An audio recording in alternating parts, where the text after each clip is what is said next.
guys, it's John McNamara, host. Running Vegas. We're talking local sports, business, real estate. If you guys like what you see, subscribe, follow us on Running Vegas podcast. Today, we got a special guest. Haeli Paris in the house. What? Marketing coordinator, Virtue Real Estate Group. Hi. Welcome to the pod. Thank you very much. So let's hear about you. What's your story? Where you're from? Awesome. Well, I'm originally from Reno, so being out in Vegas now, I am what Reno, we were just talking about, call as a defector. So I've made my way to Vegas, and now I do consider myself a Vegas local. I've been here over 10 years, so wow. I assume that it makes me a local now. It makes you local. I've been here for 17, so I'll low pass. Okay, as long as somebody gives me the right of passage, right? That's usually how it works. Not a true local myself, but I'll give you the right.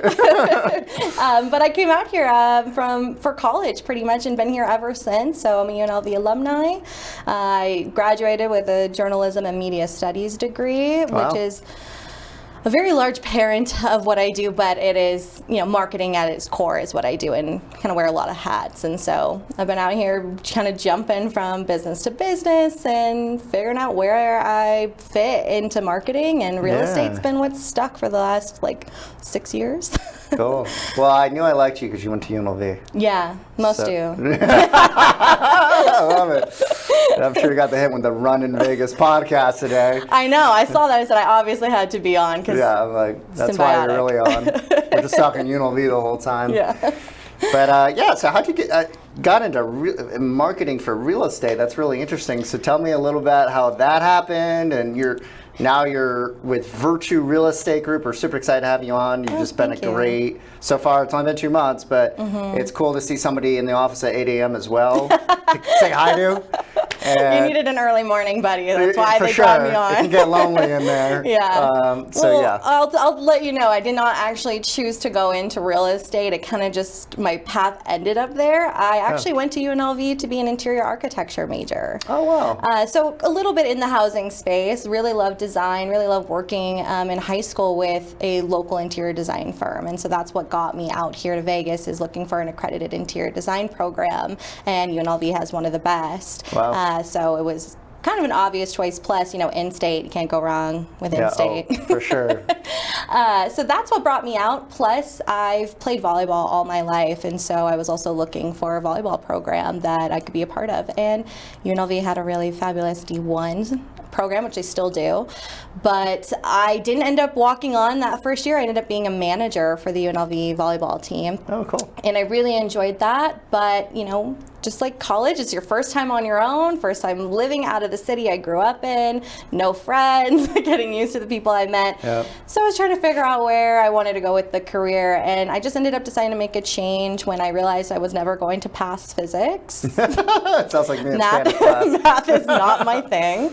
So I shifted and said that probably a marketing degree, since I'm really big creative and I love social media, and we're still in, the age of social media where it's growing. Yeah. And I was like, you know what, I could probably still be in interior design, working with companies and businesses or people in that space. Mm-hmm. And so I shifted, and right away I worked with Deborah Little, and she does interior design and light design. And so I kind of got the feel finally. And eventually, after testing it out in food and beverage, once I graduated college and getting time in the field, I went into real estate, kind of just looking for a change when I wasn't a fan of doing food and bev, wasn't interested in retail anymore, doing marketing for retail. It's all a different ballgame, and so is real estate. So I bet. Coming from before Virtue, I guess, I was with Coldwell Banker Premier Realty out here, and definitely the ideal experience for me to get to be able to come to Virtue and do what I'm doing now. So I'm very excited and glad that I had that experience. 4 years there, a bit of a larger company, but with that in mind, it makes it easy to see the potential and the opportunity that I know Darren's really setting up with Virtue for us to grow. So it's going to be really exciting for what's coming in the future, but I'm so glad I had that experience. And now being in real estate, I enjoy the time I get with agents doing things like this, or being in person and getting to have those face-to-face conversations. And hopefully your businesses are doing well because of it. You're definitely helping, so we appreciate it. Awesome. So we have a similar story. Did not know this. So I'm originally from upstate New York. I moved out here 17 years ago. Nice. And myself worked for Coldwell Banker for about 2 years. Stop it. Out here? I know Bob. Everybody knows Bob. He's great. He is Same with great. Molly. Both fabulous. Oh, Molly taught me a lot. Same. Molly is a legit broker in town. Yeah. She is, because when I came out here, we came from a state where it was lawyers. So the contract just went to lawyer, didn't have to worry about it. Here, we're not lawyers, but we practice law. Yeah. We don't practice law, but we basically are doing law. Yeah. So I learned a lot from her with contracts and everything, and she actually made me a really good agent. So I do appreciate Molly a lot. Yeah, so. I would agree. And kind of what we've talked about with Virtue is growing into the commercial space, and she's one of the best that I know in commercial real estate and knows it top to toe, you know, so couldn't have learned from anyone better. And she's a wonderful woman in business, and I'm a woman in business, and I need a model and an idol, and she's fabulous. Good mentor. Yeah, she was definitely my real estate corporate mentor in that sense. Yeah. So that's cool. Love that for us. Yeah, I do too. We're connected. You know, like what else do we have in common? So many things. So how was the culture shift from Reno to Vegas? And do you still like Vegas? Tell me more about that. Ooh, I have a love-hate relationship with Vegas. I feel like, because there are two different experiences to come from Reno, being a little bit more small town, and knowing pretty much that you would run into anybody anywhere you go. But I hear that a lot out here, that Vegas is so small town. You run into people all the time. I don't run into anyone I know. That could just be me. I don't run into it. So it still seems like a huge place, and there's still so much for me to explore. So I love that about Vegas. I could go 365 days and do something new all the time. And I haven't done all that yet, so I still have so much more to explore about Vegas. But it is a really great seasonal place in Reno. You get some seasons here. I wouldn't say the full extent of what I'm talking about. I love snow. Okay, you can't get the snow you get in Reno out here. Oh no. So you got to go find it. You got to go to Utah and Bryan Head, or you got to go back up to Reno. But they are two different in the sense that one feels small town to me, and one feels big and rich with opportunity. And that's why I came here, and that's why I stayed here. Yeah. But I'd love to go to Seattle someday. Yeah? That's more my vibe. Clouds and the rain? I love clouds and rain. Clouds, rain, snow, gloomy weather. I want that 100% of the time. Not 300 days of sun. Yeah. Well, I was kind of the same way, because upstate New York is very much a Reno. I think Reno's more progressive. There's a lot of money from the Bay coming through. Yeah, my parents are from the Bay Area. They made the shift to Reno for those reasons everyone comes to Nevada in general. But you guys have Tahoe, we have Lake George. Reno reminds me, and it's funny, when I was kid, I could not wait to leave upstate New York. That place was just, but now I'm older and I go to Reno, I'm like, I love Reno. Yeah. Reno is great. Why does everybody complain about Reno? Being an adult will do that too. I will say the same thing. Now I'm in my 40s, so. I said, I'll never go back. Right. Now that I'm older, I'm like, I really see the benefits of the richness of being retirees or growing a family here. It is a fabulous It's different, place. right? Yeah. But there's so much opportunity, there's so much money coming here. I agree with you too, because I'm the same. I'm very introverted. I'm analytical. I don't know why I'm in sales. Crazy move on my end. But I'm the same way. I don't see a lot of people out. The one guy I see everywhere, I don't know if this happens to you, is Darren. I see Darren once a month. It's John. I'm like, how does this guy know where I'm at? Every time. But I think I'm not looking for it, and that's how Darren is really good. He's good with people. He's looking. So I guess it's kind of how you put out there. That seems like a Darren thing, though. He is all over the place, and you're probably likely to run into him. Yeah. But I stay in my corner of Vegas because we're in kind of the Summerlin area with a Virtue office, but I'm over in Henderson in in Cadence. So I don't run into people I work with, which is actually kind of nice. Yeah, But it is different in Henderson and then it is in Summerlin, and there's different activity. So where do you go to have some fun? Do you go to Water Street? Actually, not as often as most people would recommend. I love Water Street. I haven't been there as often, but I actually go more out to Boulder City. Oh, I love Boulder. Like that little Main Street area? Yes, and my family, actually, my cousin recently moved out there, so we've been out there more times than not. And I also love the even smaller town feel, which is so funny saying I didn't want to be in a small town like Reno. Yeah. Boulder takes that to the next level. I like Boulder a lot, and I love Agreed. what they've done with, I think like maybe my Water City is like Street City. It's probably like your Boulder, right, where you kind of want to get away. But I Yeah. love, it's just kind of far from me, but I really enjoy what they've done because Agreed. 15 years ago they didn't have it. Water Street, then, you know, Great it's food. great to see these little downtown areas develop bars and restaurants. So that's cool. I love that It's really area. great for community events. Tons of bar Yeah. crawls out there, but it's a different bar crawl than going to the bar crawls downtown and Right. you know, by the Strip. So Yeah. I enjoy going to Boulder, but for fun, you know, weekends I'm mostly like with my husband and my dog, hanging out at home. Otherwise, we go golfing. Oh, yeah, big golfer? That was our, you know, we got engaged. Let's do something as a couple thing. We learned to play golf, and we've been golfing now for 2.5, 3 years. Wow. Really enjoy it. What's your handicap? Don't ask. It's not great. No one said in 2 or 3 years you become a pro, but I'm just getting you going. I'm You a should- terrible golfer. You would destroy me. you know, I sound like we gotta go golfing with you guys sometime. I'm considering You're on our joining speed. tournaments. That's where I'm at, is considering joining Yeah. tournaments. I do 9 holes and Corona lights. That's my favorite type of golf. Yeah, so- Really though. Yeah, my buddy the other day did 36. I'm like, you're nuts. Like, I think my I don't know. ADHD is just too insane. Like the 12th hole, I'm over it. Like I don't care about the last 6. That's a good point. You're also beating in sweat and, Yeah. you know, and getting burnt at the same time, and deciding that by the 14th hole is those last 4 holes going to make a difference in your overall score. Yeah, Probably no, not. Just it's- walk away while you have it's been time. bad. I just hope for one good shot of the day that I can hang my hat and tell everybody Yeah. about. I'm really proud of my golf game. We've gotten really good from where we started. Oh, we used to awesome. film Love and it. everything, so you can Oh, see great. top golf level, like playing for fun golf styles, to now playing on a course and actually making it go down the fairway. Awesome. You know who's a really good golfer?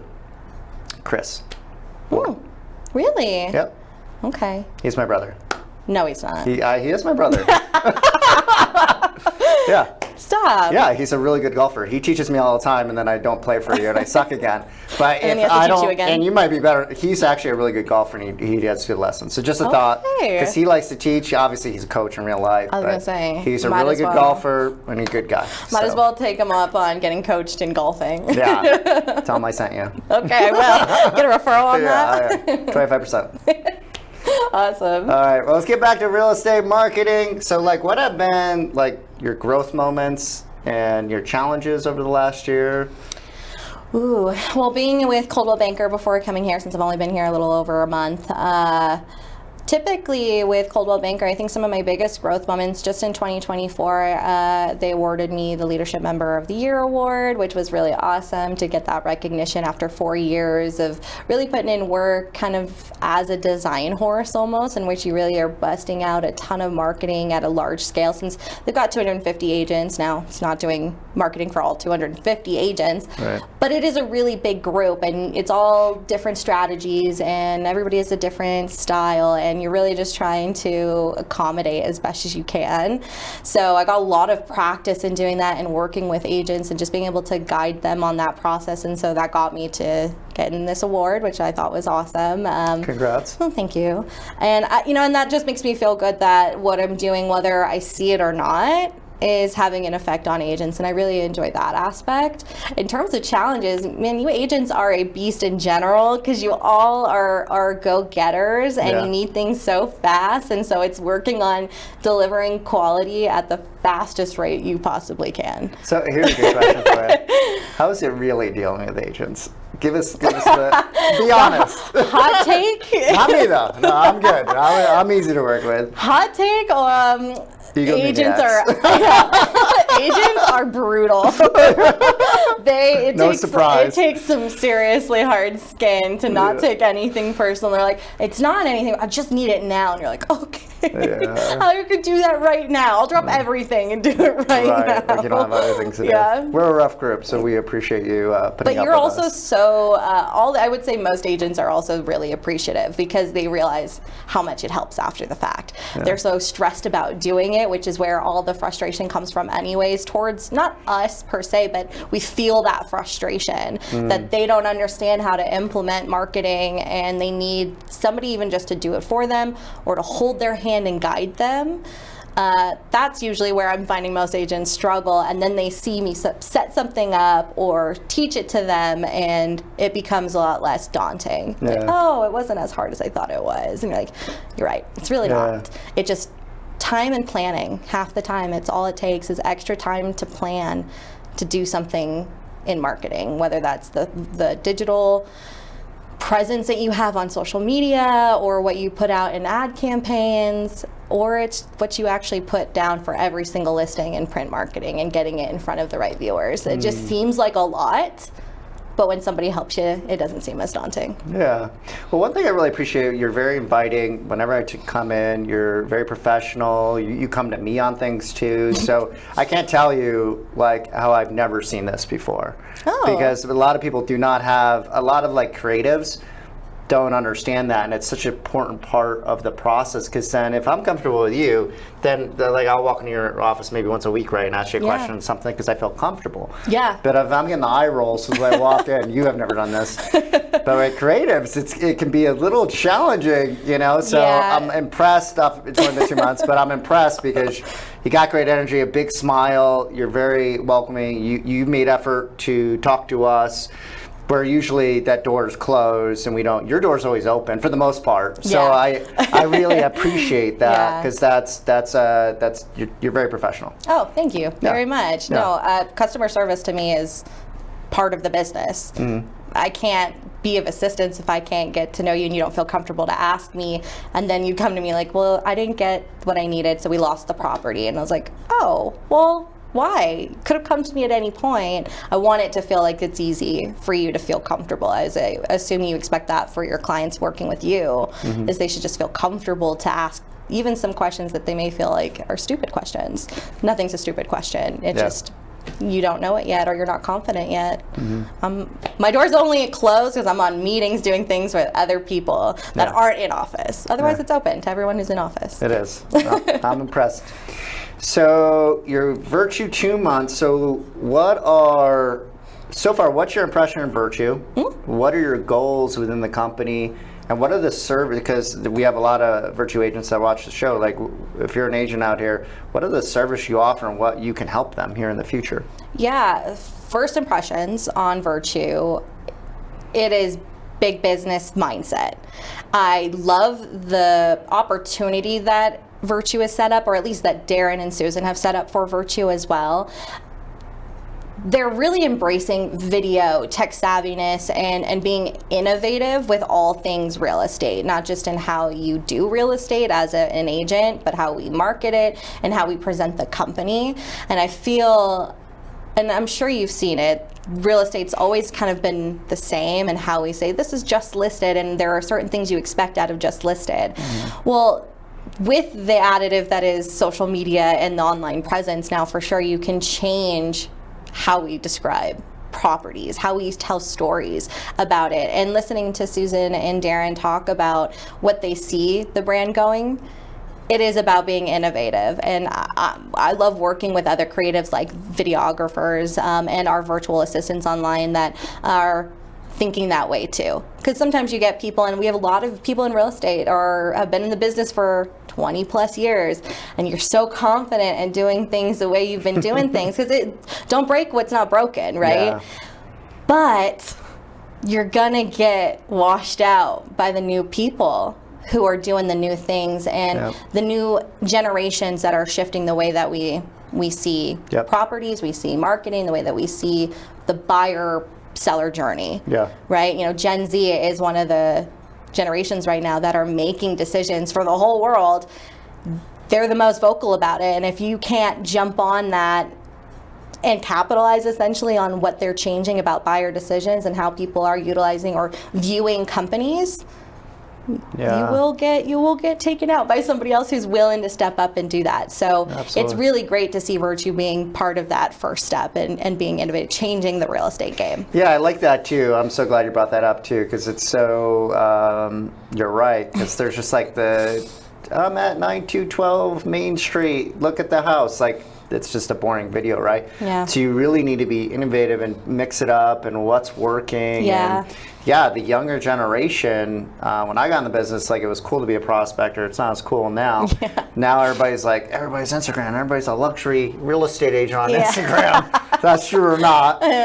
But yeah, you really got to mix it up and, like, you know, what's kind of trending, what's cool, get eyes, because I've done like the traditional video and they really don't even work anymore. Like, I get Right. less views. If I do a video on my phone, put it out there, I'll have 1,000 views. If I do pay $500 on a traditional, awesome, cool Vegas, I'll get like 15 views.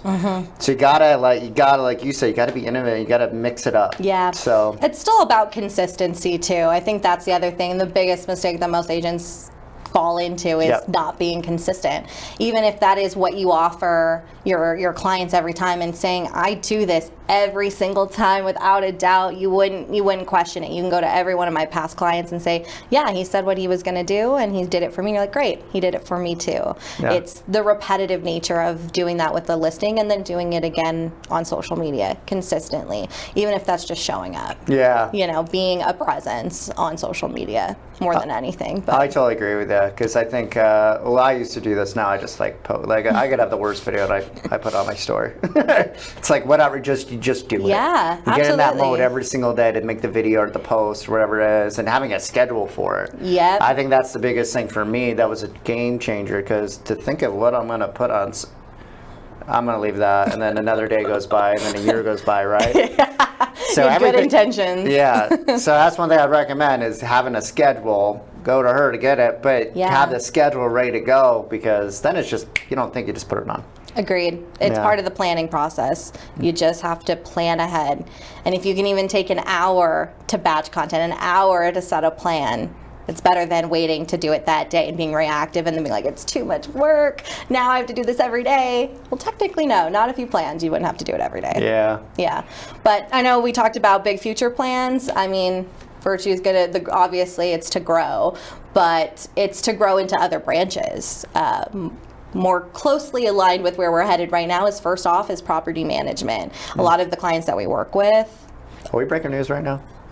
no, that was obviously coming. That was coming. But property management, to get that going, or Yeah. to get a commercial branch going, because we're missing parts of the business, and that the clients we already work with have their hands in as well. And we want to be a full service brokerage, and Yeah. that they don't have to leave and go somewhere else, not have the right expertise. We're going to bring the experts to us that belong in these branches of the Virtue arm, and hopefully grow Yeah. very quickly that way. I mean, but they've already done so much in 2 years. I just can't Yeah, it's fathom how cool. quickly it'll come along. Yeah, that's the logistics is another thing, right? Yeah, of course, as always. But that's what I do definitely like about Darren, is he thinks big, and I think he's always going to need that next project, because I'm exactly the same way in that Yeah. sense. I do not think as big as Darren. That's why he's my mentor, to help me think bigger. Yeah. But I need that too. Yeah. So I get how that guy is wired, but it's fun for us because we kind of come around for the ride a little bit, Yeah. and we get to kind of be a part of that and help it grow. Yeah. So that's the cool thing about it, because there's just all these brokerages, they're just so stagnant and they're not doing anything, and They have to reinvent the wheel. Yeah. They're especially larger brokerages that are well established. They have to reinvent themselves to be seen differently than what everyone knows them as. We're Yeah. in a good place to create a new image Yeah. for Virtue. And Darren and I joke all the time, not joke because he's legitimately serious about making sure I have a whiteboard in my office just dedicated to his Love it like that. ideas. Yeah. Just so we could come in every day and write down, these are the things we need to add to the plan at some point. That must be a big whiteboard. It's going to be the whole wall. But that's okay. I'll look at the ideas as inspiration and be like, one day we'll get to this. For sure. Yeah, I'm excited. Yeah, and you're right too, because I mean, I've worked for all the big ones, Berkshire, Colwell, Keller, but they do kind of get into this mode of who they are, and they kind of just stay there in ways. I'm not just talking about local, but also nationally. Yeah. So it's and it has to trickle its way down, and it's a lot harder to start where they're at. Yeah, and I don't want to put words in Darren's mouth, but I think that's another reason why he didn't do a franchise and did his own thing, because he wants to be innovative, he wants to grow. Yeah. He doesn't want to get stuck in, we're this company and we do it this way, and because that's where, and you're seeing a lot of those big brand real estate companies shrinking, less sales, less agents, and people are moving to more of the boutique companies. Absolutely. Yeah. It's also more personalized attention. Yeah. It's big box brand, like you get lost in the mix of things. But as a boutique brokerage, you get more hands-on support, and just kind of bringing me on as well, instead of just being virtual, which you can do my position virtually, absolutely, but there is something to be said about being on site and having this time in the office, seeing the real problems or challenges, seeing the opportunities, and then being able to work directly with the agent so that they feel seen and they get that hands-on one-on-one support.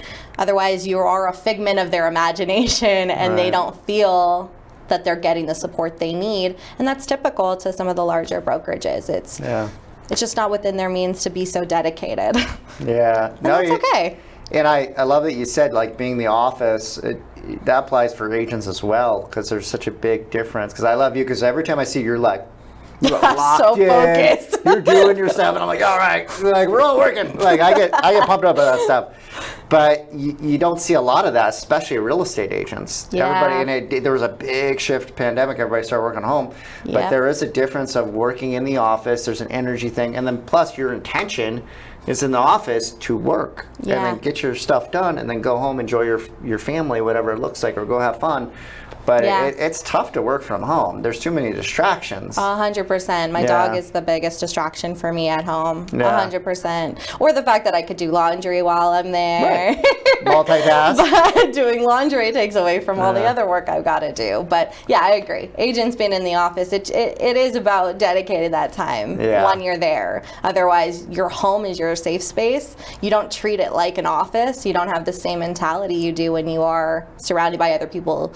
Also, for sure, heads down doing work. Yeah, and you just see on the production board, usually the producing agents are typically the ones that are in the office. So I'd agree with that. So what gets your creative juices flowing? Like, what do you do to get every day? Because you're a grinder. So how do you stay inspired? How do you?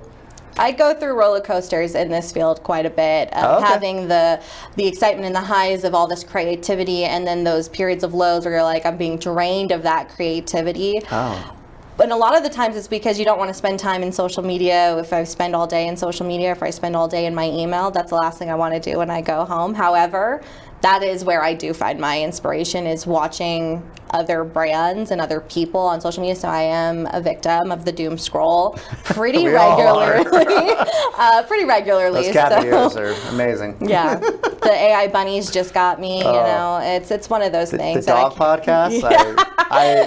I can't help it. I love it. I don't know. I can't help it. But that, and then my husband is also a graphic designer, so we're both in the creative field, and we kind of always just get to talk about it all day long. Did you see the ad for this person? What do you think? And we can break it down and talk about it. Or when we're eating at a restaurant, everything does is like, this menu could be so improved. Look at the way that they did this at Popeyes. Popeyes just did a full rebrand. Oh my God. And we drove by it and said, oh, look at this rebrand. And we spent the next hour talking about it.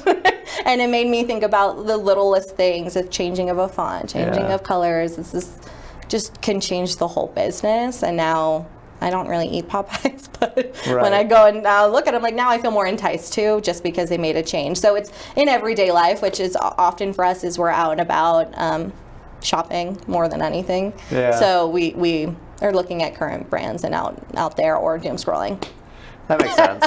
Yeah, you see the world differently, right? So, yeah, that's me. I mean, not everybody's that way where they want to spend more time in it. Yeah, my best friend George and my wife are just that way. So yeah, they do the same thing with the freaking menu. I need to go have dinner with them, it sounds like.